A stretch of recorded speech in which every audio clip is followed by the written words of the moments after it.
Inocular tintes azules en ojos de niños para volverles más arios. Extirpar, y reimplantar, miembros en menores, la lista de maldades perpetradas por este médico no tiene límite. Pero, para Olivier Gúez, autor de la novela histórica La desaparición de Joseph Mengele Tusquets Editores, 2018, hay uno que sobresale tristemente por encima del resto. En una ocasión cogió a un padre y a un hijo, les asesinó, les arrancó la carne del esqueleto y, posteriormente, envió sus restos a un museo de Berlín. Lo más tétrico es que, en los días posteriores, unos obreros polacos se creyeron que aquella carne era su ración del día y se la comieron, desvela a ABC. La vida de Mengele tuvo, curiosamente, más claros que oscuros hasta la llegada del nazismo a Alemania. En principio, todo indicaba que el joven Joseph iba a dedicarse al exitoso negocio familiar, la producción de maquinaria agrícola. Pero nada más lejos, ya que sus intereses estaban en otros campos más académicos como la biología o la zoología. Así lo desvela el popular periodista e historiador Jesús Hernández, autor del blog Es la Guerra. En una de sus obras más destacadas, Bestias nazis. Al no ser un mal estudiante, el futuro ángel de la muerte terminó inscribiéndose en medicina y antropología. Buen trabajador. Mengele, trabajador y aplicado, podría haber dedicado su vida a la verdadera medicina. Y así lo pretendía, al menos, hasta el ascenso de Hitler. En 1933 todo cambió para él cuando se sintió sumamente atraído por las teorías supremacistas del Führer. Hitler consideraba que la vida era una lucha incesante entre las razas fuertes y las débiles en la cual solo las más puras y fuertes sobrevivían. En la visión de Hitler existían tres grupos raciales. Los arios, creadores de cultura. Los portadores de cultura, razas que no creaban cultura pero que podían copiar a los arios, y los pueblos inferiores, que tan solo eran capaces de destruir la humanidad, explica Álvaro Lozano en la Alemania nazi. Mengele arribó a su nuevo destino en mayo de 1943. Hasta entonces jamás había visto las maldades que se perpetraban allí, pero, según parece, no le afectaron demasiado. No solo eso, sino que se adaptó rápidamente a ellas y se convirtió en su máximo exponente. Según aquellos que le conocieron, disfrutaba seleccionando, y enviando a la muerte, a los presos que llegaban en los trenes. Aunque era una labor que los galenos solían turnarse, él adoraba la estación. En Auschwitz, Mengele dio rienda suelta a su brutalidad infrahumana oculta. Solía recorrer las filas de presos que arribaban al campo de concentración al grito de gemelos, gemelos, gemelos. Para localizar hermanos que sirvieran para sus crueles experimentos humanos. Al parecer, con ellos buscaba, en palabras de Jesús Hernández, descubrir el secreto de los nacimientos múltiples y utilizarlo para que las mujeres arias dieran a luz a multitud de niños puros. A su vez, las similitudes entre ambos le permitían acabar con uno de ellos, y dejar a otro como sujeto de control. También solía asesinarles a la vez para hacerles una autopsia comparativa. El buen doctor vio en los nazis la culminación de una idea que él ya había forjado en su mente. No en vano, en su tesis en antropología de 1935 estudió la mandíbula inferior de 4 grupos raciales diferentes para mostrar sus diferencias. Y otro tanto le ocurrió 3 años después, cuando se graduó como médico con un trabajo titulado Estudio familiar de la fisura labial mandibular palatina después de haber trabajado con Otmar von Berchtesgaden, todo un referente en experimentación humana. Por entonces, las esvásticas ya estaban por todos los lados. Hizo su juramento hipocorístico en un ambiente rodeado de ideología nazi y banderas partidarias, explica Carlos de Napoli en su obra Mengele. Camino al mal. En 1937, 2 años antes del comienzo de la Segunda Guerra Mundial, el que en otros tiempos fuera el prometedor Joseph ya se había convertido en un perfecto nazi moldeado al gusto del régimen de Hitler. Algo que quedó demostrado poco después, allá por 1938, cuando se alistó en las SS, las unidades más ideologizadas del régimen.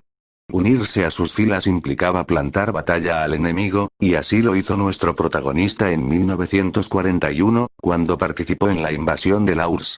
En las gélidas estepas rusas demostró también su gallardía al obtener la Cruz de Hierro después de salvar a 2 soldados heridos de un carro de combate en llamas. Poco después regresó a Alemania, fue ascendido a capitán y, finalmente, se ganó un puesto como médico en el campo de concentración de Auschwitz.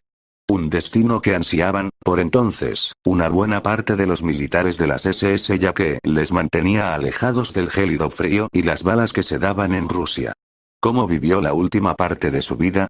En Brasil vivió en un agujero, no se movía. Murió de forma tan mediocre como vivió, solo, como un perro. Fue una muerte banal, pero todo lo condujo a ella.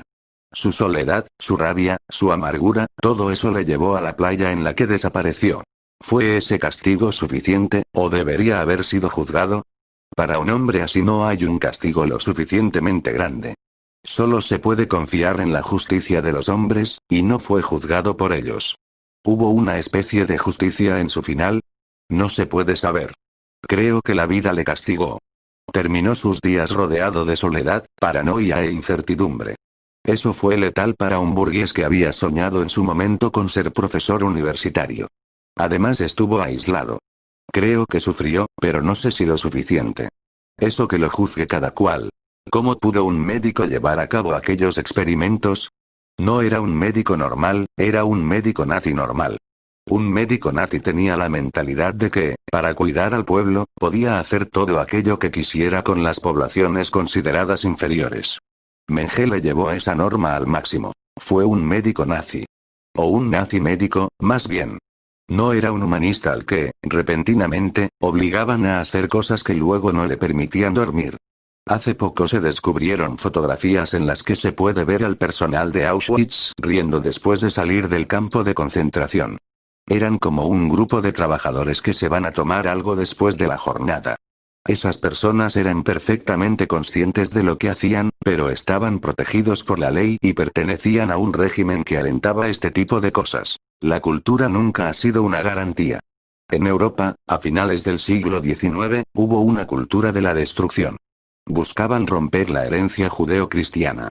Si vemos todos los movimientos de vanguardia, buscaban destruir lo que las generaciones anteriores habían hecho. Eso va desde el futurismo al supremacismo. Después de la Primera Guerra Mundial todos los movimientos de masas, desde el fascismo hasta el bolchevismo, fueron la producción del hombre nuevo. Algunos eran muy cultos, pero pusieron la cultura al servicio de la destrucción. Y Mengele, que tenía una cierta cultura, fue un ejemplo de esto.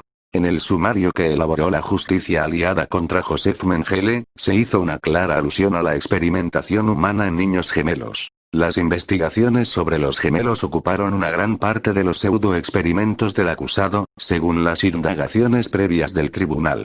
Estos le resultaban especialmente interesantes al régimen nazi, en especial en lo que se refiere a su deseo de incrementar la tasa de nacimientos por medio de un aumento manipulado médicamente en el número de nacimientos de gemelos. Aquello solo fue el comienzo de su reino del terror.